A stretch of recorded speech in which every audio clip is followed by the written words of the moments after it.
The thing that I've been trying to stress to everybody who would listen, so I've documented Coach Prime all the way back to Jackson State, getting the job, how he got that job. It goes back to him he was at Pee Wee watching his boys get coached, saw it was awful, and decided I probably should go do this so that my kids don't get hurt. And he has coached football for the last 20 years, but he's also coached his kids at every stop.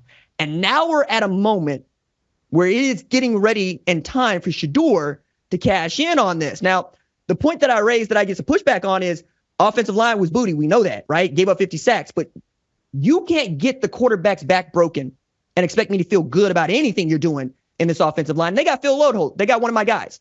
So knowing what Prime has had, right, and what he's in position to try to do, what do you think his intentions are for the quarterback when his quarterback is probably literally the most bankable player on the roster?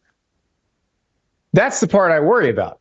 Because you look at the offensive line, and look, they signed Jordan Seaton, who's the #1 offensive line prospect in the country. They lost their starting left tackle from last year to the portal, probably because Jordan Seaton came in looking ready to play and to start.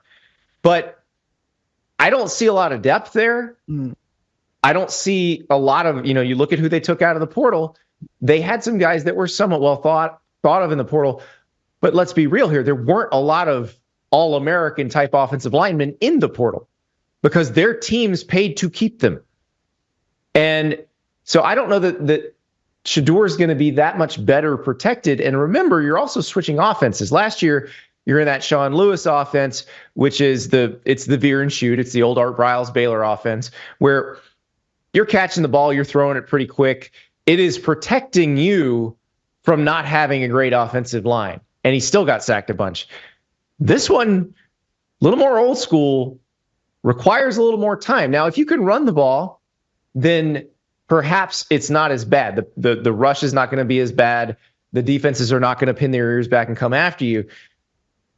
If your offensive line cannot generate a push up front and you are put in these weird bad down and distance situations, you're going to need time to throw. And that's where I worry, because I don't know that group protecting Shedeur is going to be all that much better than the one he had the year before. And if it isn't better and the plays take longer to develop, that's not a good recipe. I'm curious about the offensive line, but to your point, I'm more curious about the depth behind the offensive line, because you and I have seen enough depth charts to see that the left guard is also the backup center, is also the backup right guard. And I never like looking at those depth charts, but they are what they are, right? You know what you got. And I'm looking at, say, them getting better. What's better at Colorado? Is it 20 sacks? I think you would take that. Is it 30 sacks? I think you would take that too. Yep. But if you're running this offense where you're not going to get the ball out 3-step drop, you're not running anything like a West Coast, right, where you're going to try to protect him and everybody knows what the situation is and go with the ball where I tell you to go with the ball.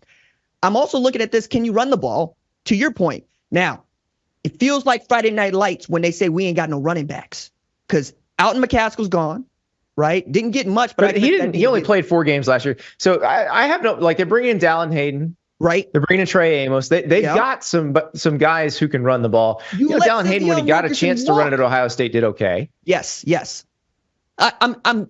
It's more about what you're letting go and not necessarily what you're bringing in. Because to your point, everybody wants to come and go, but I guess what I'm focused on in that backfield is continuity. And I'm with you in terms of not just the backfield. This is the whole team. So the part that concerns me, and the Colorado fans have been very mad at me on my show of late, because I am now one of the haters. I have gone from being a big cheerleader to one of the haters, because when Deion came in, I thought, okay, here's a guy who can open doors that other people can't open, who's going to be able to recruit better than most coaches relative to the level of school he's at. And you saw that somewhat. But then you saw him wholesale exchange the whole roster in the transfer portal, which in year one, I'm fine with. I get it. That's a 1-11 team. You want to flush that roster? You want to bring in new guys? Great. But it feels like everybody who was pretty much a backup last year, they flushed again and replaced with more guys from the transfer portal. I don't think that's how you build a team or build a roster. Like to your point about continuity in the backfield, I'm not sure there's continuity anywhere. Because if you have a couple of injuries, guess who's next? Some guy you just got out of the transfer portal. And if you look at who they got out of the transfer portal, like they weren't getting the top guys in the transfer portal. Ole Miss was getting those. Miami was getting those. They were getting guys that maybe can play at that level, but we'll see. I thought that what Colorado was going to be was much closer to what Miami has become, not necessarily what Ole Miss is or even Ohio State, which we'll talk about, but I expected them to add, not to trade, right? And that's the point that I think we're making. That's the perfect description right there. Trading versus adding. Knowing that and knowing what you and I both thought going into last year, right? I've seen this movie before, right? And we got to take it as it lay, or we got to play it as it lies, right? You went 4-8 doing this, and not for nothing, but we need to talk about Travis Hunter, who I think is truly great. Gonna go both ways, but I don't know about 100 snaps doing that. But here's my thing. It scared me to watch Alec Ayenmar beat him to death. It was not close. You know what I'm saying? Like, that's a guy you ought to take away. That is a guy that Deion would never have let catch a ball, let alone go for 294. Like, what are we doing here? And I wonder, some of this is being tired, maybe, but you're the number one player at your position, the number one player in your recruiting class. And I'm thinking, who is Alec Ayenmar? Now, he's a dude. We know this now. He's a Canadian, man. Now, I only know because I did a story on him at my old job because he's kind of the poster child for the post-pandemic, right? Coming out of the pandemic. First time anybody laid eyes on people in person after the pandemic. So he got all these offers at once because he had been like, he'd gone to some boarding school in New England because this is a guy, he purely, went from Canada to boarding school in New England to go to an Ivy League school. That was the whole point. And then he just blows up from a recruiting standpoint. I remember talking to him. He's looking at Notre Dame. I think Virginia Tech, Penn State had offered. And you knew like the second Stanford offered, he was taking it because he was either going to an Ivy League school or Stanford. And that was the crazy that night. I remember because Colorado was crushing them and it's like, they're good to go. And then he blows up. I'm like, Alec Ayenmar, I wrote about this guy and then completely forgot about the story. And here he's been at Stanford and he's just blowing up. That was a wild situation. But, I think Travis Hunter is going to be fine. It is hard to play the amount of snaps he was playing. And remember, he had the bad hit on him in the Colorado State game. Like, I don't have a problem with anything Travis Hunter does because I think he's awesome. But I do wonder about the depth. Again, this is what we were talking about. What happens if he gets another, like that was a dirty hit in that Colorado State game. What happens if there's another hit like that where it takes you out for a couple of games? What's behind you? Is it somebody that you're really confident in? Is it somebody that you recruited out of high school and developed? Is it somebody that you just got out of the portal? Is it somebody that got out of the portal last year and maybe you developed a little bit? Well, like Omarion Cooper, who started for them after coming from Florida State, he put himself in the portal this past spring. He's back at Florida State. He just committed to them. So like you said, trading versus adding. And when you have some injuries, that's where you're going to wonder. And the other thing about Colorado, and this is the Colorado fans don't like it when I say this either, and maybe they're right and maybe I'm wrong, but I don't think I'm wrong on this. They think that going to the Big 12 is a serious step down in competition from the Pac-12. It's going to be much easier now that Oregon and Washington are gone. Here's the thing. Oregon and Washington are gone, and there is no version of last year's Oregon and Washington in this year's Big 12. The problem is there's a whole bunch of USC and Utah and Arizona, and in fact, actual Utah and actual Arizona, but that level of team that can beat anybody on a given day or could lose on a given day. There's a whole lot of that in the Big 12. Like the Big 12, we're doing this series on my show called Ceiling and Floor. And like the SEC, you've got these teams at the top where their ceiling is college football playoff and their floor is like 9-3 or 8-4. Basically, the entire Big 12, the ceiling is going to be 11-1 and the floor is going to be 3-9. Because They're very evenly matched. Like, this is not going to be easy, and it's going to be a grind. It's very true. I was asked to basically put these 16 teams in an order, and I was like, man, I can make an argument for 12 teams. Like, just generally speaking, right? West Virginia, I think, is a great example, right? West Virginia is the kind of team that popped up with 9 wins. Everybody's like, wait, what? When did that happen, right? And brought most of the important players back, other than maybe Zach Frazier. In a year where Neil Brown had to have it, and he knew he had to have it, right? So he's really good in this position. Now he's going to be, walking with his chest out, and one of my favorite guys in the business, but also indicative of what I think the Big 12 is, Lance Leipold in Kansas. They're on their way. Now, they're not going to play a game at home, technically, because, they're renovating in Lawrence. RJ, can I put just a PSA? Because so Kansas, as you mentioned, is homeless. They're rebuilding their stadium. So they're going to play their Big 12 games at Arrowhead, where the Chiefs play. I think there's a corporate name that I'm missing in there. But they're going to play their 2 non-conference home games at Sporting KC Stadium, the little MLS stadium. The Kansas UNLV game in that little bandbox of a stadium is going to be a banger. Just watch, like Brennan Marion's go-go offense against Kansas, and I think we think Jalen Daniels should be healthy and back and ready to go. Like, that's going to be a fun one early season. Well, see, that Brennan's family, like, we went to TU together, right? Come up together. That's right. That's right. Yeah, those are my guys. So you got old Mike Norvell stories too, right? Man, don't I? When he's a GA.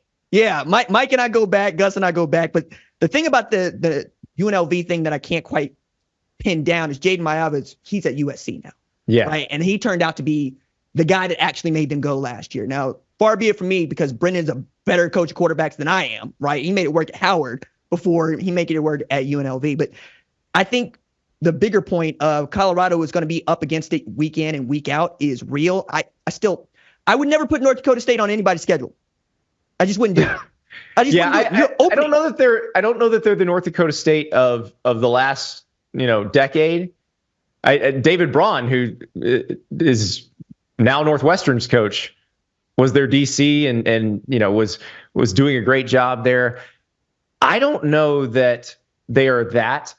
So I'm not as worried about them maybe beating Colorado. But like, Colorado goes and plays Nebraska in week 2. If Nebraska doesn't turn the ball over 50 billion times before the first half ends, that's a much more competitive game last year. My guess is they won't do that. But Nebraska's defense is going to be nasty this year. So you better be able to stop somebody, because we don't know what their offense is going to look like. Dylan Riley will look good in the spring game. We'll see. But that defense is going to make it very tough to score on them. Well, speaking of trading out, right? Robert Livingston, Charles Kelly, I don't think that's a 1-for-1 myself. But it also brings me around to this Big Ten conundrum that I'm having, right? So I want to talk about Ohio State with the time we have left. Mm-hmm. And I looked at this roster and what Ryan Day has built and what Gene Smith allowed and what the foundation, 1870 and IL collectives have been able to do. And I go, oh my God, I just built this team. It's on the video game though, but I built it. You know what I'm saying? So I'm looking at this, and tell me if I'm wrong here, because it feels like if you're ever going to be the 2019 Ohio State Buckeyes, right? Or 2020, this is the team to do it. Am I wrong here? Well, this is the team. This is the 2015 Ohio State Buckeyes. Mm-hmm. But remember what happened with the 2015 Ohio State Buckeyes. They didn't win the national title. The 2014 team did, and then the 2015 team brought back all these people, had all these expectations, and didn't win it. This team is very similar, and I know Ohio State fans probably don't like to hear this, very similar to last year's Michigan team in terms of how many people could be in the NFL right now but decided to run it back. I mean, let's count the ways just on defense. Jack Sawyer, JT Tuimoloau, they've got Denzel Burke. Denzel Burke could be right. He's in his 4th year. Lathan Ransom could be in the NFL right now. And then you have Caleb Downs comes in from Alabama. Probably the single best. It's funny because either Caden Proctor or Caleb Downs are the best transfers, but Caden Proctor doesn't count anymore because he's back at Alabama. So Caleb Downs, probably the single best addition any team made out of the transfer portal, not just because of what Caleb Downs can do. And remember, he had 100 tackles as a true freshman at Alabama last year. He is a true rover safety, like basically Brian Urlacher at New Mexico, can do it all. There's the pull. What he also does is allows Sonny Styles to move to linebacker where he always should have been. They were playing Sonny Styles at safety to get their best 11 on the field. Now Ohio State's best 11 includes him where he should be. That's a scary prospect. Yeah, man. I'm thinking about Tylee Williams there too. It's up and down the board on that side of the ball, but also on the other side of the ball. Now, this is where I think it gets fun because Ryan Day has been teasing, giving up the player calling privileges. Bill O'Brien, we were kind of like, really? And then Chip Kelly, we were like, oh yeah, actually, right? It feels good now. It felt like he was forcing it with Bill O'Brien. Now it feels like it's something that everybody's on board with him doing with Chip Kelly. But my question is, who's the starting quarterback? And Will Howard. Does it matter? It's Will Howard. Okay. Yeah, it's Will Howard, and I think Chip Kelly's going to very much enjoy working with Will Howard. I think, Chip Kelly did a good job with Dorian Thompson-Robinson at UCLA. You look at the skill sets of Dorian Thompson-Robinson and Will Howard, it's fairly similar. Both fairly mobile guys, decent arms, one good guy's leaders. 6'5", 240. That's the difference. That one guy's Cam Newton. I know I'm being loose with this, but until you see Will Howard up close, he's huge. Yeah. And I've never seen Chip Kelly with that guy. Yeah. And the thing is, look at the backs. So you got Travion Henderson, who's a home run threat. You add Quinshon Judkins to that mix. And I realize everybody's all in on Quinshon Judkins. I thought he was good at Ole Miss. I don't think Ole Miss is going to miss him all that much because they had a pretty deep stable of backs. But I think in terms of him being the second back at Ohio State with the rest of that offense, that's terrifying because Travion Henderson can break a play at any time. And then, RJ, you know this because you follow recruiting. The world hasn't seen Jeremiah Smith yet. Those of us in the family have seen Jeremiah Smith. Oh my God. So excited. No, please give me your impressions of the dude that might, God, I can't believe I'm saying this. You let Marvin Harrison Jr. go, who many of us think is, regardless of position, the best player in this NFL draft. And you look at Jeremiah Smith and you go, oh my God, it's not another one. It's a guy that can do things that I'm not sure Marvin Harrison Jr. could do. Right. It's possibly a better version and ready to do it right away. Because remember, Marvin needed some time. Right. Now, most places he would have just jumped on the field and played right away. They had Chris Olave and Garrett Wilson when he got there. So it's a little bit different story. But he needed some seasoning.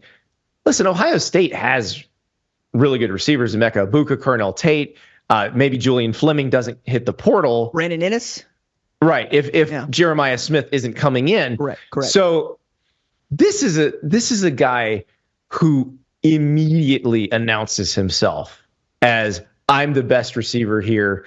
He lost his black stripe. The Ohio State does the thing. Urban Meyer started this where they put the black stripe down your helmet. And when they ceremonially remove the black stripe, you are now officially a member of the team. Jeremiah Smith lost his after 4 practices. Percy Harvin didn't do that.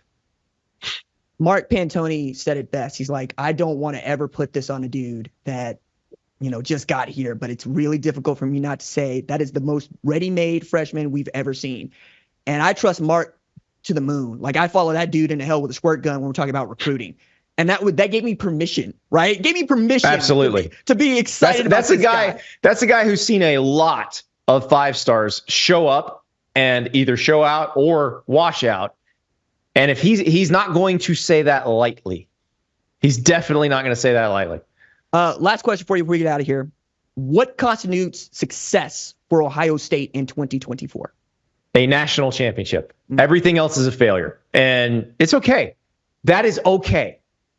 I think Michigan was in the same boat last year with all those guys coming back.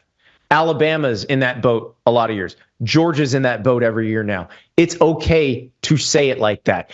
Ohio State fans think of it that way every year anyway.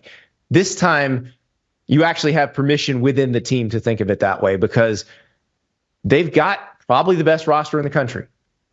They have everything they need. And they need to get it done. No gold pants for this group. No Big Ten championship for this group. No national championship for this group. It's all out there for them, and I think that is going to free them up to just go hell's bells for the entire season. So excited. If you like what you've seen, consider subscribing to the #1 college football show on YouTube, the Fox Sports app, or wherever you get your podcast.